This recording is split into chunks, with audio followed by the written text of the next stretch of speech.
Bonjour tout le monde, ravi de vous retrouver. Aujourd'hui, nous allons parler des graines germées, comme promis. Alors, qu'est-ce qu'une graine germée? Vous en avez plusieurs ici. Donc, Delphine va vous montrer donc, les différentes familles de graines que l'on peut germer. Donc, vous avez ici les oléagineux. Alors, vous pouvez soit utiliser des graines à germer, vous voyez ici des graines de tournesol, mais vous pouvez également tout simplement utiliser des graines classiques, soit de tournesol, là vous voyez qu'il y a un mélange de graines de sésame, de graines de lin. Donc voilà, donc ça c'est une première famille. La famille des légumineuses, donc ici des lentilles, des pois cassés, vous avez des pois chiches. Alors pareil, ça c'est des pois cassés que vous mangez, que vous pouvez faire germer. Les pois chiches, ce sera la même chose. Vous pouvez utiliser des pois chiches de consommation courante qui vont très bien germer. Alors, une autre famille, c'est la famille de tout ce qui est légumes, crudités, radis, fenouil, légumes et puis des choses qui sont un petit peu aromatiques, les choux également. Et puis une dernière famille qui est la famille des céréales. Alors pareil, vous avez des graines que vous pouvez acheter à germer, mais vous pouvez également utiliser du riz. Alors du riz blanc, du riz brun, et puis une pseudo-céréale, le quinoa. Vous pouvez faire aussi des graines de millet, des graines de sarrasin. Alors, qu'est-ce qu'une graine germée? Eh bien écoutez, c'est l'histoire de La Belle au bois dormant, mais version année 2020. C'est-à-dire, la graine, c'est la graine dormante qui est là, donc qui est là, qui est là, qui est là. Et donc, cette graine attend son prince charmant, l'eau. Alors, vous vous souvenez de la première vidéo? Donc là, c'est l'eau dynamisée, hein, dont je vous expliquais le comment à la première, le tout premier tuto.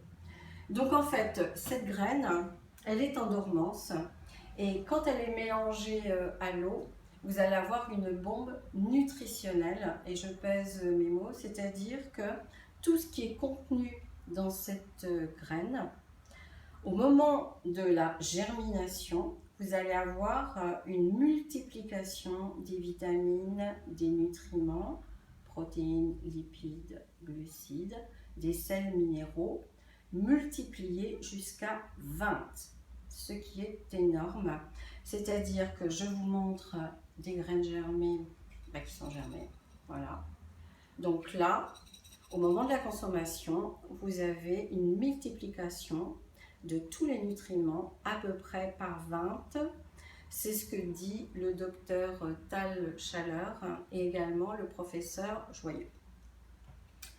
Alors, donc, en ces temps un peu maussades, même si aujourd'hui il y a un peu de soleil, c'est vrai que d'avoir des légumes qui sont des bombes vitaminées, sels minéraux, en plein hiver, disponibles, pas cher et local, puisqu'il n'y a pas plus local qu'à la maison. Très facile à faire, hein. Je vais y venir tout de suite. Je vous encourage vraiment à, si vous avez des enfants, à ce que vos enfants fassent eux-mêmes leurs graines germées. Ça leur permettra de manger leurs légumes et vous verrez qu'ils ne feront pas la tête parce qu'en fait, ça sera leur propre culture. Alors, comment faire tout ça? C'est extrêmement simple et hyper économique. Alors, un sachet comme ceci vaut entre 3 et 4 euros, suivant les graines que vous achetez. Donc, je précise bien, il s'agit de sachets de graines à germer et pas les petits sachets de graines pour planter en terre. Ok, c'est complètement différent. Donc, avec ce sachet, je vais vous le faire là. avec ce sachet. Donc, moi, je vais faire pour la semaine prochaine donc, des lentilles. Voilà. Donc, vous prenez simplement une cuillère à soupe de lentilles. Voilà. Alors juste, est-ce que le récipient est important? Alors, le récipient, bonne question Delphine. Le récipient, soit vous achetez un récipient que vous trouvez en magasin bio, hein, qui est soit sous cette forme-là, soit c'est des grands bacs à plat, même avec plusieurs étages, soit vous utilisez un bocal de légumes, ok. Vous mettez une gaze et un élastique, ok. Et donc, par contre, il faudra quand même que vous le laissiez, si vous voulez faire quelque chose d'artisanal, je veux dire de manière à ce que le bocal soit penché, okay. Et en plus penché dans ce sens-là, okay, pour pas qu'il y ait d'eau et que la plante puisse germer tranquillement. Okay. Donc, merci pour cette question Delphine. Donc, notre belle au bois dormant. Donc là, j'utilise mon eau structurée. Ok. Voilà. Donc, vous mettez votre cuillère à soupe. Ok. Et puis, au frigo pendant 8 à 10 heures. Vous voyez, ça dépend des graines. Il y en a c'est 8 heures, il y en a c'est 10 heures, il y en a c'est 12 heures. Mais minimum, voilà. Donc là, je vais la mettre au frigo jusqu'à ce soir. Et ce soir, je vais vider l'eau, bien sûr, la rincer, ok, et la mettre comme ceci, penchée, ok. Et donc, le rinçage se fera 2 fois par jour. Donc après, comme ça, on rince encore. Alors, c'est pour ça que, bon, si vous mettez une gaze, effectivement, je veux dire, il faudra mettre l'eau au travers de la gaze, voyez, et puis secouer pour rincer. Hein. Donc, alors que moi, je veux dire, avec ça, je trouve que c'est beaucoup plus pratique, donc je pense qu'il vaut mieux investir. Donc, je mets de l'eau, ok, je ferme. Je mets l'eau jusqu'en haut, ok. Je ferme, et puis hop, je vide l'eau. Donc je trouve que c'est hyper pratique parce que si vous n'avez pas trop le temps, voilà. Alors que là, ça met quelques secondes le matin. Le magasin bio où j'ai acheté celle-ci et puis les graines m'a dit que franchement, 1 fois par jour, ça suffisait. Moi actuellement, je le fais 1 fois par jour. Bon, donc de rincer une fois par jour. Logiquement, c'est 2 fois. Donc, faites comme vous voulez. Okay. Alors, ces graines-ci, elles ont à peu près 3 jours. Dans 1 ou 2 jours, le bocal va être plein. Après, ça va très très vite. Okay. Donc, quand il est plein, dans 2 jours, disons, je remets de l'eau.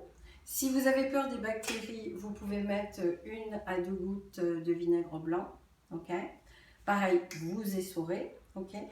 Et vous mettez dans un récipient hermétique, une petite boîte hermétique, que vous mettez au frigo. Okay. La durée de consommation, c'est maximum 5 jours. D'accord. Ok. Voilà.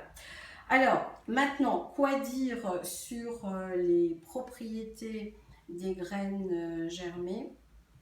Alors, multiplication nutritionnelle, ça je vous l'ai dit, qui est énorme, parce que x20 en plein hiver, okay, quand il n'y a pratiquement plus rien dans les jardins, en local, je veux dire, c'est quand même hyper énorme. Le coût, je vous l'ai dit, avec un sachet comme ça, vous faites à peu près 6 mois.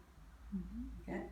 Donc, c'est indiscutable au niveau du rapport bienfait-prix. Mais en plus, je veux dire, il y a une biodisponibilité qui est énorme, c'est-à-dire que les nutriments type protéines, lipides, glucides sont déjà coupés de manière séquentielle. Par exemple, les protéines deviennent des acides aminés, donc directement assimilables. Et ça, c'est énorme. Déjà au niveau du confort digestif, mais aussi pour la biodisponibilité et ce que devient la molécule. Là, on est vraiment dans du vivant qui réveille vos cellules. Alors, dans l'article qui va suivre, je vais vous donner aussi quelques astuces sur certaines graines germées qui vont vous aider à perdre du poids, qui vont notamment agir justement sur les séquences lipidiques, c'est-à-dire que le lipide est aussi séquencié en acides gras. Voyez, là vous avez des acides gras essentiels qui sont, comme son nom l'indique, essentiels par exemple pour la qualité de votre peau, pour la réjuvénation. Okay.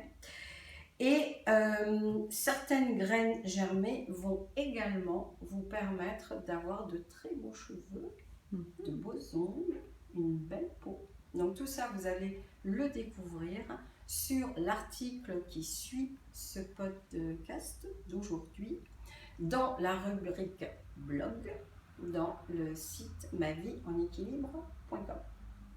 Voilà, alors qu'est-ce que je voulais rajouter? Oui. Certaines graines sont aussi des bienfaitrices du foie.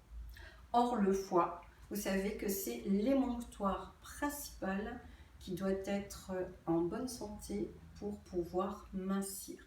Okay? Puisque tout passe par le foie. Et certaines graines aussi ont des vertus protectrices cardiovasculaires et calmante pour le système nerveux. Là aussi, c'est un atout si on fait une démarche pour mincir. Voilà. Donc, vous voyez qu'on a bien fait de réveiller cette belle au bois dormant de nos temps modernes. Voilà. Je vous souhaite de belles expériences avec, vous voyez que vous avez le choix. Et puis, n'hésitez pas à me laisser vos commentaires, je répondrai à vos questions, à liker, à partager et à vous abonner. Et je vous dis au mois prochain pour le sans gluten, toute l'histoire qui est brodée autour du sans gluten et l'indice glycémique bas. Voilà, bye bye, à bientôt.